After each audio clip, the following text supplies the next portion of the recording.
अच्छा बेटा, ये देखो, north west corner cell method में यूज़ करते हुए इस ट्रांसपोर्टेशन प्रॉब्लम को सॉल्व करेंगे। और इस प्रॉब्लम में आपके पास डीजेनरेसी का जो एरर है या जो प्रॉब्लम है वो आप फेस करेंगे। तो आज सीखेंगे कि जी जिस प्रॉब्लम में आपके पास डीजेनरेसी प्रॉब्लम आए, एरर आए, उसको आप कैसे सॉल्व करोगे। गिवन क्वेश्चन है कि solve the given transportation problem using north west corner method and optimise the solution. पहले हम इस गिवन प्रॉब्लम को नॉर्थ वेस्ट कॉर्नर मेथड से सॉल्व करेंगे। उससे जो रिजल्ट आएगा, हम फिर उस रिजल्ट को ऑप्टिमाइज करेंगे और उससे बेहतर रिजल्ट हम कैलकुलेट करेंगे। तो north west corner cell method आपको पता है कि जी ये हमारे पास नॉर्थ वेस्ट कॉर्नर सेल है, तो हम यहाँ से स्टार्ट करेंगे। अब देखिए हमारे सबसे पहले आपने ये देखना है कि ये बैलेंस्ड प्रॉब्लम है कि नहीं है। अगर बैलेंस्ड प्रॉब्लम नहीं है तो आपको सबसे पहले इसको बैलेंस करना पड़ेगा। तो सप्लाई देखिए आपके पास है 10, 15 और 40। ये आपके पास बन रहा है 65। इसी तरह 20, 15 और 30 ये भी आपके पास बन रहा है 65। तो this is a balanced transportation problem. अब इसको सॉल्व कर रहे हैं using north west corner method. तो देखें ये सेल आपके पास नॉर्थ वेस्ट कॉर्नर है। यहाँ सप्लाई आपके पास 10 है, डिमांड आपके पास 20 है। तो आप इस सेल को 10 एलोकेट कर सकते हो। जब इसको आप 10 एलोकेट कर दोगे तो ये सप्लाई आपके पास 0 हो जाएगी और ये डिमांड आपके पास 10 हो जाएगा। जब ये सप्लाई आपके पास 0 हो गई तो फिर इन रो को इस रो को सॉल्व करने की ज़रूरत नहीं है। अब रिमेनिंग जो सेल है इसमें आपने नॉर्थ वेस्ट कॉर्नर देखना है। तो ये आपके पास नॉर्थ वेस्ट कॉर्नर सेल है जहाँ पे सप्लाई आपके पास 15 है, डिमांड आपके पास 10 है। तो आप ये 10 इस सेल को एलोकेट कर सकते हैं। ये 10 जो है ये 0 हो जाएगा और ये 15 जो है आपके पास 5 रह जाएगा। जब ये 0 हो गया तो फिर इस सेल को सॉल्व करने की ज़रूरत नहीं है। अब ये नॉर्थ वेस्ट कॉर्नर है, यहाँ आपके पास सप्लाई 5 है, डिमांड आपके पास 15 है। तो आप 5 इसको एलोकेट कर सकते हैं। जब आप 5 एलोकेट कर देंगे तो ये वाला 5 अब आपके पास 0 हो जाएगा और ये 15 अब आपके पास 10 रह जाएगा। जब ये 0 हो गया तो फिर इस सेल को सॉल्व करने की ज़रूरत नहीं है। रिमेनिंग ये दो सेल हैं जिसमें ये नॉर्थ वेस्ट हैं, डिमांड 10 है, सप्लाई 40 है। तो आप इसको 10 एलोकेट करेंगे। ये 10 जो है ये 0 हो जाएगा और ये 40 अब आपके पास 30 रह जाएगा। लास्ट सेल ये है, डिमांड भी 30 है, सप्लाई भी 30 है। तो आप इसको 30 एलोकेट कर सकते हैं। ये 30 भी 0 हो जाएगा और ये 30 भी आपके पास 0 हो जाएगा। जब आप ट्रांसपोर्टेशन कॉस्ट इसकी मालूम करेंगे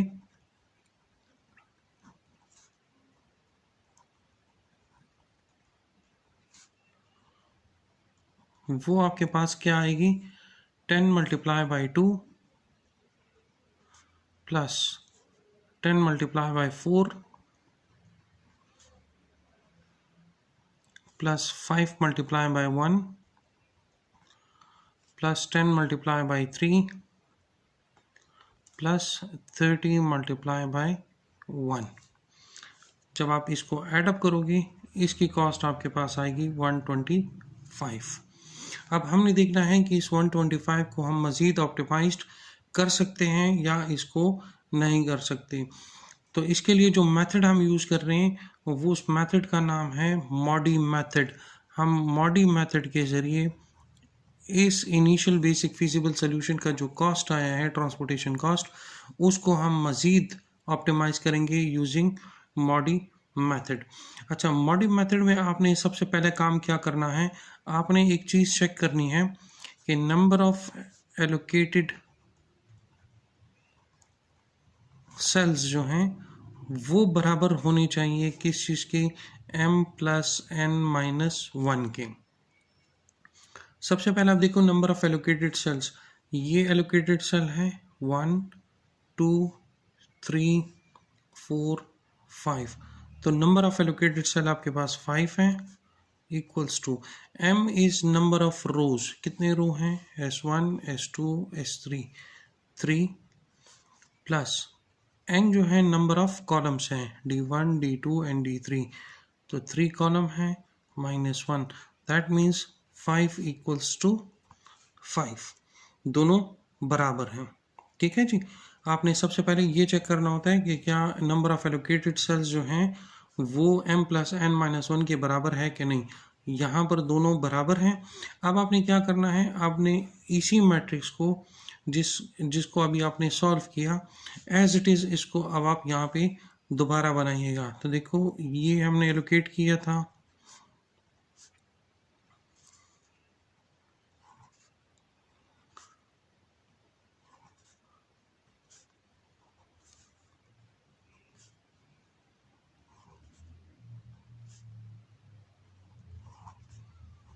ये सेम वही टेबल है, यहीं से मैंने यही वैल्यूज उठा के यहाँ पर लिख दिए हैं। अब आपने क्या करना है, आपने u1 मालूम करना है, आपने u2 मालूम करना है, u3 आपने मालूम करना है, ये v1 आपने मालूम करना है, ये v2 आपने मालूम करना है, और ये v3 आप लोगों ने मालूम करना है। इनिशियली हमें u और v में से किसी एक को ज़ीरो कंसिडर करना पड़ेगा, इनमें से किसी एक को ज़ीरो कंसिडर करना पड़ेगा, या इनमें से किसी एक को ज़ीरो कंसिडर करना पड़ेगा। तो वो कौन सा होगा, उसका आसान एक मेथड है। आप देखो कि जी जिस रो में या जिस कॉलम में आपके पास नंबर ऑफ एलोकेशंस ज़्यादा हो तो आप उसको ज़ीरो कंसिडर करें। देखिए इस रो में एलोकेशन आपके पास 1 है, इस रो में आपके पास एलोकेशन 2 है, इस रो में भी एलोकेशन 2 है, इस कॉलम में एलोकेशन 1, इस कॉलम में 2 एलोकेटेड सेल्स हैं, इसमें भी 2 एलोकेटेड सेल्स हैं। दैट मीन्स कि 2 जो है वो रो में भी है और कॉलम में भी है। तो अब आप अपनी मर्जी से इनमें से किसी एक को ज़ीरो कंसिडर कर लें। यहाँ मैं इस सेल को u2 को ज़ीरो कंसिडर कर रहा हूँ। ठीक है जी। जब ये मेरे पास ज़ीरो हो गया, यहाँ देखें अब मैं v1 को कैलकुलेट करूँगा। इस एलोकेटेड सेल को आपने देखना है, यहाँ पर आपके पास वैल्यू मौजूद है 4, अब और यहाँ u2 की वैल्यू है 0। दैट मीन्स v1 के साथ यहाँ v1 के में सॉरी यहाँ पर पहले इस सेल को देखना है, ये एलोकेटेड सेल है। ठीक है जी। u2 मेरे पास 0 है, तो मैं यहाँ पे क्या वैल्यू लिखूँ कि मेरे पास रिज़ल्ट यहाँ पे 4 आ जाए। मतलब इस ज़ीरो के साथ मैं क्या प्लस कर दूँ कि मेरे पास रिज़ल्ट 4 आ जाए। अगर मैं ज़ीरो के साथ 4 ऐड करूँगा तो ये रिज़ल्ट 4 आ जाएगा, तो v1 की वैल्यू मेरे पास हो जाएगी 4। इसी तरह अब v2 कैलकुलेट करूँगा, u1 0 है और यहाँ पे वैल्यू 1 है, ज़ीरो के साथ मैं क्या ऐड करूँ कि उसका रिज़ल्ट 1 आ जाए। तो अगर ज़ीरो के साथ मैं 1 ऐड करूँगा तो ये 1 आएगा, तो इस कॉलम की वैल्यू मेरे पास 1 आ जाएगी। अब इसको मैं कैलकुलेट करूँगा तो देखो यहाँ पे मेरे पास v1 की वैल्यू 4 है और यहाँ पर 2 है। 4 के साथ मैं क्या वैल्यू प्लस कर दूँ कि मेरे पास यहाँ पे रिज़ल्ट 2 आ जाए। अगर मैं 4 के साथ -2 ऐड कर दूँ तो 4 - 2 तो ये 2 आ जाएगा। ठीक है जी। इसी तरह अगर u3 मैंने कैलकुलेट करना है, यहाँ पर वैल्यू 1 है, यहाँ पर एलोकेटेड सेल की वैल्यू 3 है, तो 1 के साथ मैं क्या ऐड कर दूँ कि ये रिज़ल्ट 3 आ जाए। तो अगर मैं 1 के साथ 2 ऐड कर दूँगा तो मेरे पास ये 3 आ जाएगा। अब ये कॉलम रह गया है, यहाँ पर 2 के साथ मैं क्या ऐड कर दूँ कि वो 1 आ जाए। अगर 2 के साथ मैं -1 ऐड कर दूँ तो मेरे पास ये रिज़ल्ट 1 आ जाएगा। तो आपने u और v की इस तरीके के साथ एलोकेशंस करनी है। इन एलोकेशंस करने के बाद आपने जो ये नॉन बेसिक सेल्स हैं जिनमें अभी एलोकेशंस नहीं की, ये सेल्स हैं जिसमें अभी एलोकेशन नहीं की, ये सेल हैं, ये सेल हैं और ये सेल हैं जिनमें अभी तक आपने एलोकेशंस नहीं की। इन सेल्स के लिए अब आपने पेनल्टी कैलकुलेट करना है। और पेनल्टी कैसे कैलकुलेट करते हैं, पेनल्टी का फार्मूला है PIJ = UI + VJ - CIJ। देखिए पेनल्टी कैलकुलेट करने के लिए मेरे पास फार्मूला है PIJ = UI + VJ - CIJ। ठीक है जी, इस फॉर्मूले को आप यूज़ करोगे और आप पेनल्टीज कैलकुलेट करोगे। तो आप देखो ये जो सेल है ये first row second column, that means P1 2, first row second column P1 2। तो मैं इसके लिए कैलकुलेट करूँगा तो ये मेरे पास हो जाएगा P1 2 equals to U1 plus V2 minus C1 2। आप देखें आपके पास U1 की वैल्यू क्या है -2 और V2 की वैल्यू आपके पास क्या है 1 और 2। तो आप लिख सकते हैं -2 प्लस 1 माइनस 2। तो इससे आपके पास रिजल्ट क्या आएगा -3। तो आपने क्या किया, आपने इस सेल के लिए पेनल्टी कैलकुलेट की। ठीक है जी, U1 की वैल्यू -2 है, V1 की वैल्यू 1 है और इसकी वैल्यू 2 है। That means U1 plus V2 minus C1 2 जिसकी वैल्यू 2 है, तो उसकी पेनल्टी आपके पास क्या आएगी 3 आएगी। सेम इसी तरीके से अब आपने इस सेल के लिए पेनल्टी कैलकुलेट करनी है। तो ये सेल आपके पास है फर्स्ट रो में third column, that means P13। तो P13 आप कैलकुलेट करोगे P13 that means U1 plus P3 minus C1 3। इसमें अब आप वैल्यूज पुट करो। देखो U1 आपके पास है -2, V3 आपके पास है -1 और इसकी वैल्यू आपके पास है 3। तो ये आपके पास क्या बन जाएगा -2 -1 -3, ये आपके पास आ जाएगा -6। सेम अब देखेंगे, अब आपने इस सेल के लिए कैलकुलेट करना है। ये सेल आपके पास कौन सा सेल है, second row third column, that means P23। तो अब आप कैलकुलेट करो P23 के लिए, that means U2 plus V3 minus C23। जब आप इसकी वैल्यूज़ को कैलकुलेट करोगे तो आप देखो U2 की वैल्यू आपके पास है 0, उसके बाद V3 की वैल्यू आपके पास है -1 और इसकी वैल्यू आपके पास है 2। दैट मीन्स 0 -1 -2, 0 -1 -2, ये वैल्यू आपके पास आ जाएगी -3। अब ये लास्ट सेल आपके पास बचा है, ये आपके पास थर्ड रो में है और फर्स्ट कॉलम में है, दैट मीन्स P31। जब आप P31 कैलकुलेट करोगे ये आपके पास बराबर होगा U3 plus V1 minus C31।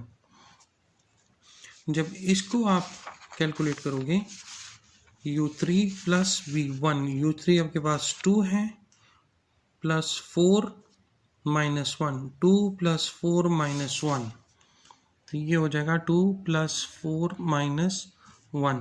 तो इससे आपके पास वैल्यू क्या आएगी, इससे आपके पास वैल्यू आएगी 5। तो ये आपने पेनल्टीज कैलकुलेट कर दी हैं तमाम अनएलोकेटेड सेल के लिए। जितने भी अनएलोकेटेड सेल थी ये तमाम उनकी पेनल्टीज हैं। इसके बाद आपने क्या करना है, आपने चेक करना है कि जो पेनल्टीज आपने कैलकुलेट की है इसमें कोई पॉजिटिव वैल्यू तो नहीं है। अगर ये तमाम पेनल्टीज आपके पास नेगेटिव हो, दैट मीन्स आप ऑप्टिमल सोल्यूशन अचीव आपने कर दिया है, इसको मज़ीद फिर सॉल्व करने की ज़रूरत नहीं है।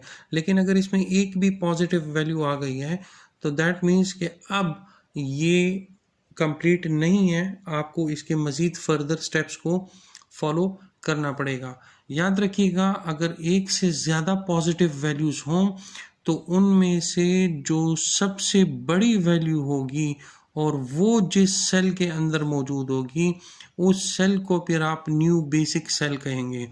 इस प्रॉब्लम में चूँकि सिर्फ एक ही पॉजिटिव वैल्यू आई है और वो है P31 की, that means third row first column की। तो थर्ड रो फर्स्ट कॉलम ये सेल बनता है। तो अब ये सेल आपका न्यू बेसिक सेल होगा। ठीक है जी। इससे पहले टेबल में जो वैल्यूज़ थी मैं वही वैल्यूज़ यहाँ दोबारा लिख देता हूँ और आपको बताता हूँ कि जी आपने इसको फर्दर कैसे सॉल्व करना है।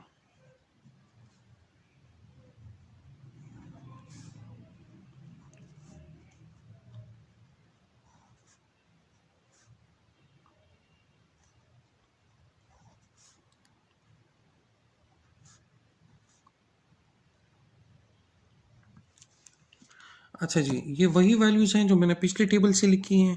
अब देखिए, आपको ये तो पता चल गया कि ये सेल जो है अब आपका नया बेसिक सेल बनेगा।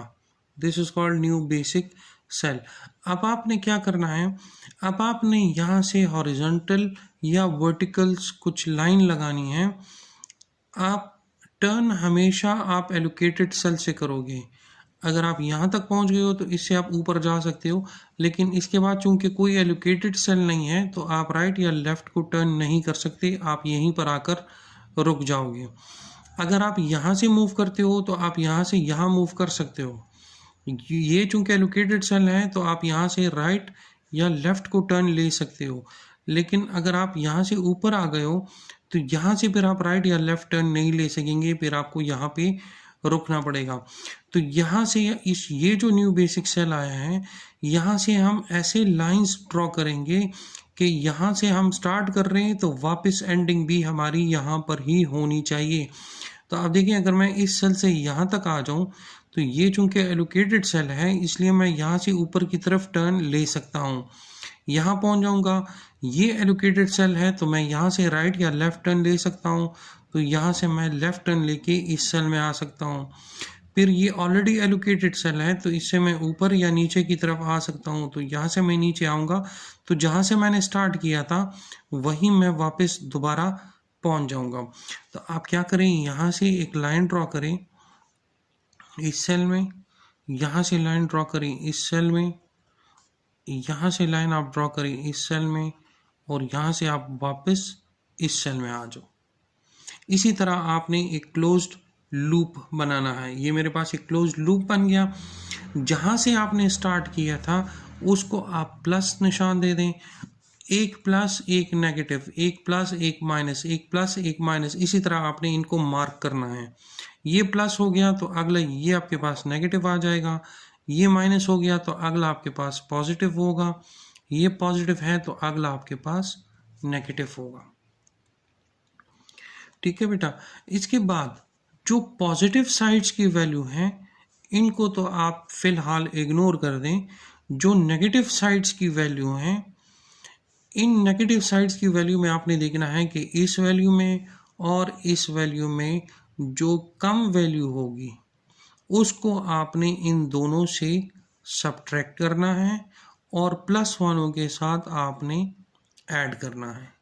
तो यहाँ दोनों चूंकि 10 है तो इनमें से कोई एक आप इससे भी माइनस करोगे, 10 आप इससे भी माइनस करोगे, 10 आप इससे भी माइनस करोगे, 10 आप इसके साथ ऐड करोगे और 10 आप यहाँ पर भी ऐड करोगे। तो देखो इस सेल में कोई चेंजेस नहीं आ रही, तो मैं इन सेल्स को तो पहले एज इट इज़ लिख दूँ जिनमें कोई चेंजेस नहीं आ रही।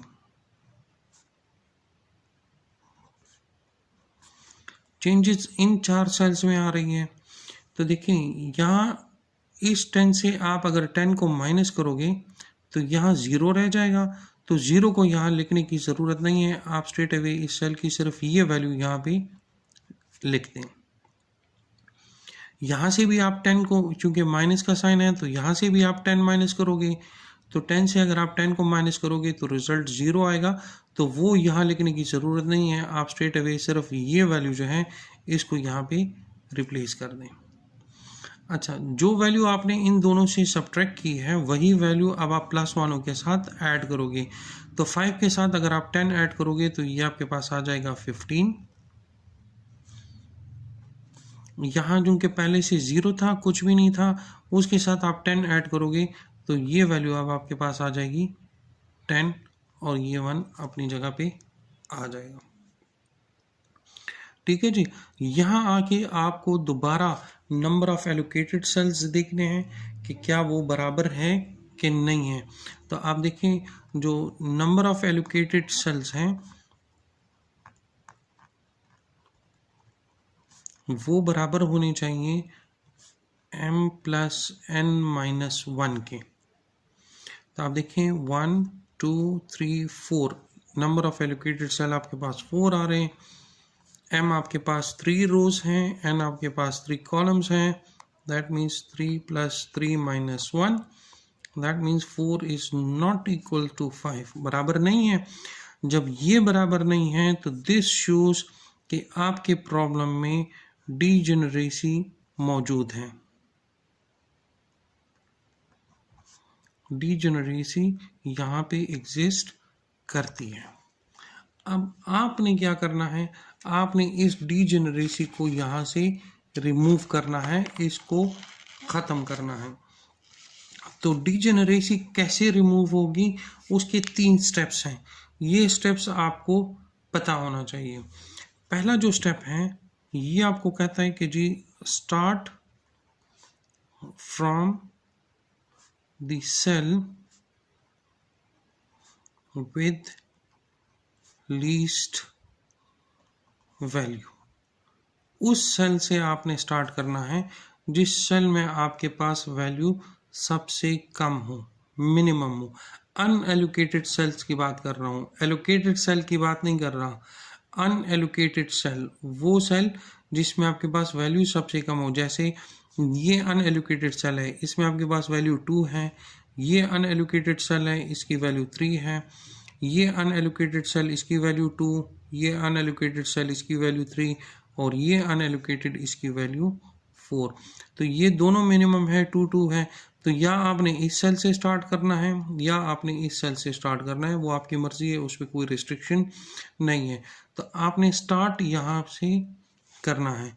एक चीज़ का आपने ख्याल रखना है कि there should be no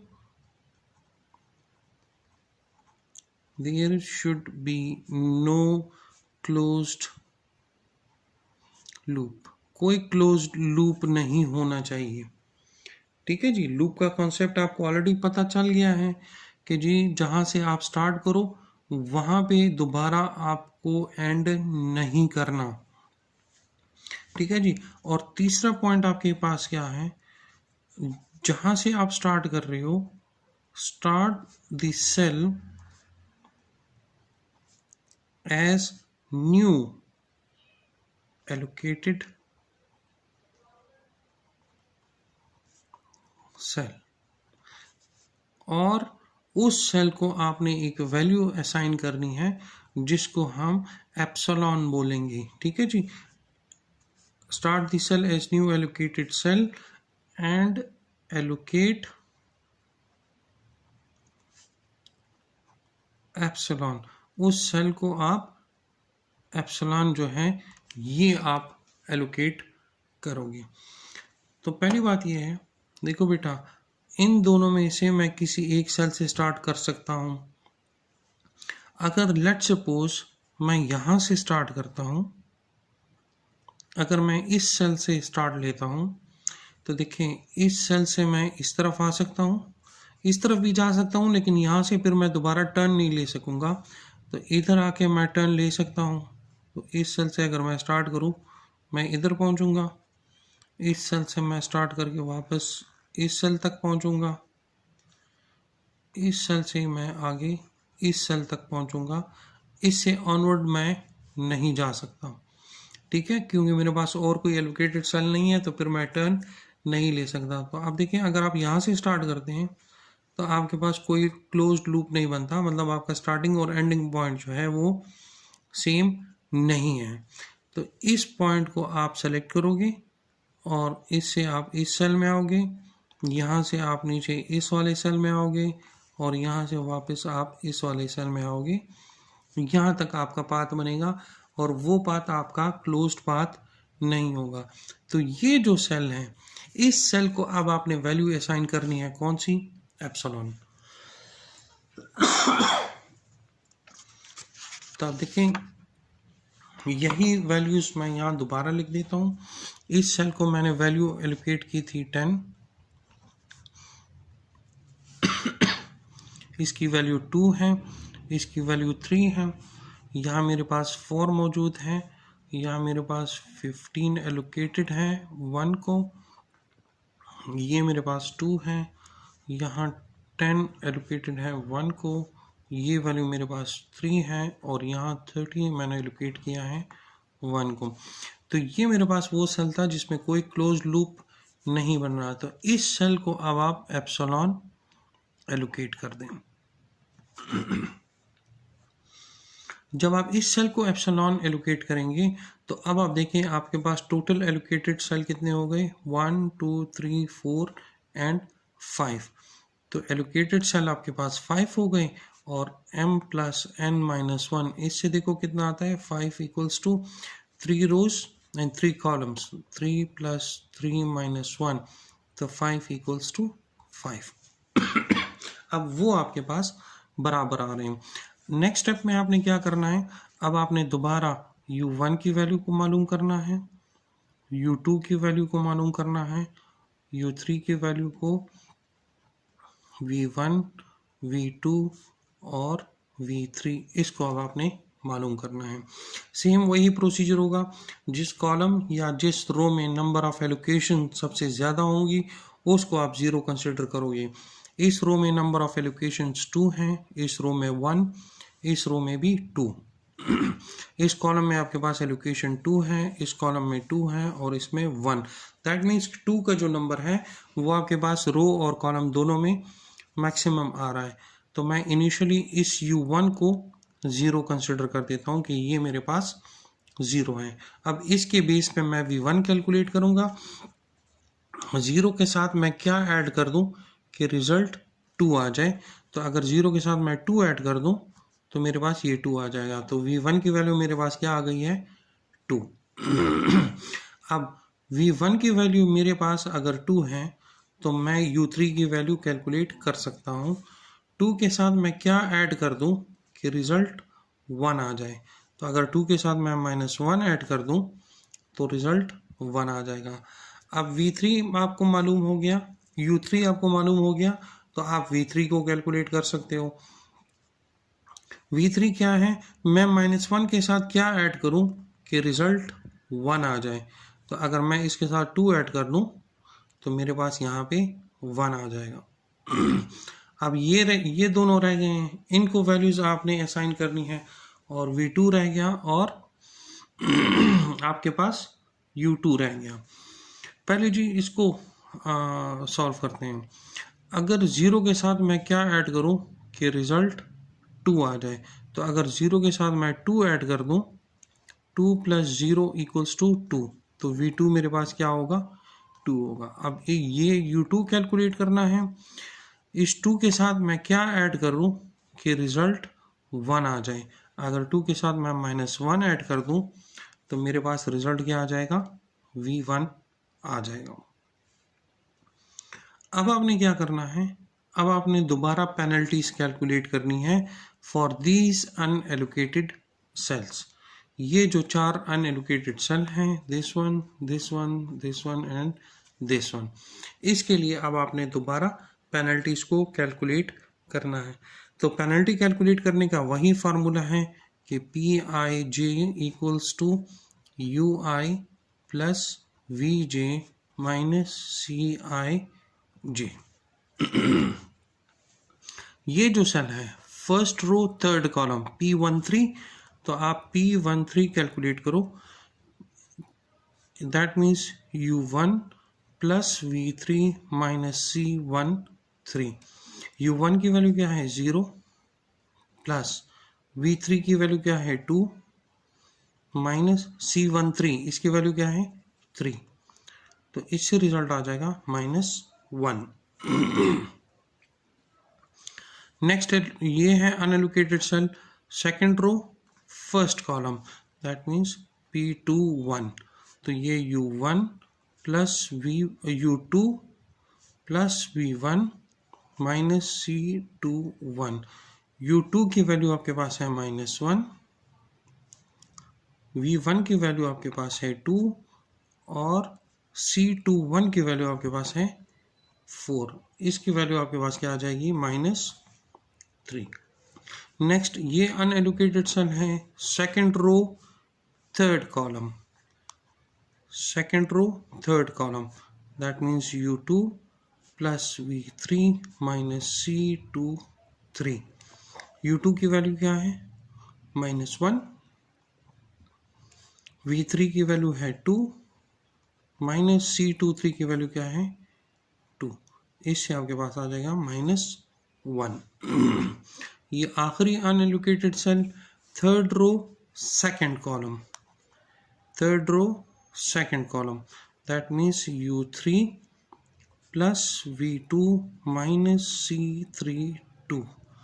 U3 की वैल्यू आपके पास है -1 प्लस V2 की वैल्यू है 2 माइनस C32, इसकी वैल्यू आपके पास है 3।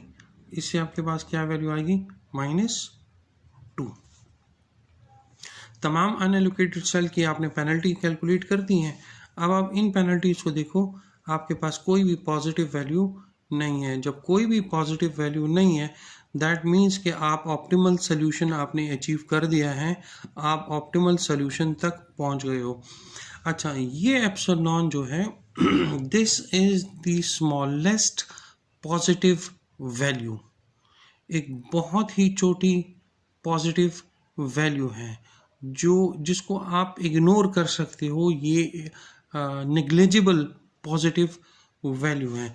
तो आपके पास जो टोटल ट्रांसपोर्टेशन कॉस्ट बनेगी, जो आपने मॉडी मेथड से इसको ऑप्टिमल बनाया, वो क्या होगा, वो आपके पास होगा 10 × 2 प्लस एप्सिलॉन × 2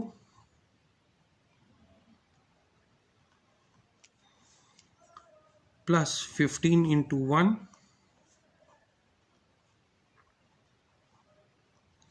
प्लस 10 × 1 प्लस 30 × 1।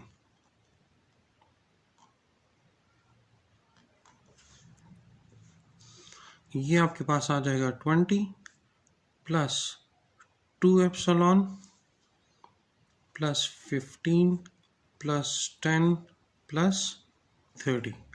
ये आपके पास बन जाएगा 75 प्लस 2 एप्सिलॉन। और मैं आपको कह रहा हूँ कि जी एप्सिलॉन जो है ये बिल्कुल नेग्लिजिबल है, कि पॉजिटिव वैल्यू है, लेकिन सबसे मिनिमम, सबसे छोटी पॉसिबल वैल्यू है। तो आपके पास जो ऑप्टिमल रिजल्ट आएगा दैट इज 75। ये आपके पास ऑप्टिमल रिजल्ट है। अगर आप देखें, जब हमने इस क्वेश्चन को सॉल्व करना शुरू किया था, वहाँ पे हमारे पास रिजल्ट क्या आया था 125, जो कि हमारा इनिशियल बेसिक फिजिबल सोल्यूशन था। उसको हमने नॉर्थ वेस्ट कॉर्नर मेथड से सॉल्व किया, तो हमारे पास जो कॉस्ट आ रही थी वो आ रही थी 125। फिर उसी क्वेश्चन को हमने मॉडी मेथड से और इसको सिंप्लीफाई किया और इसको सॉल्व किया, तो मेरे पास ऑप्टिमल रिजल्ट आ गया है 75। तो मॉडी मेथड के ज़रिए आप ट्रांसपोर्टेशन प्रॉब्लम को, जिसको आपने चाहे किसी भी मेथड से सॉल्व किया हो, नॉर्थ वेस्ट से सॉल्व किया हो, लीस्ट कॉस्ट से सॉल्व किया हो, या आपने वोगल्स अप्रॉक्सीमेशन से सॉल्व किया हो, आप उसको मॉडी मेथड के ज़रिए और ऑप्टिमल सोल्यूशन तक लेकर जा सकते हैं। आई होप कि इससे आपको डीजेनरेसी का और मॉडी मेथड का कॉन्सेप्ट और क्लियर हो गया होगा। Thank you.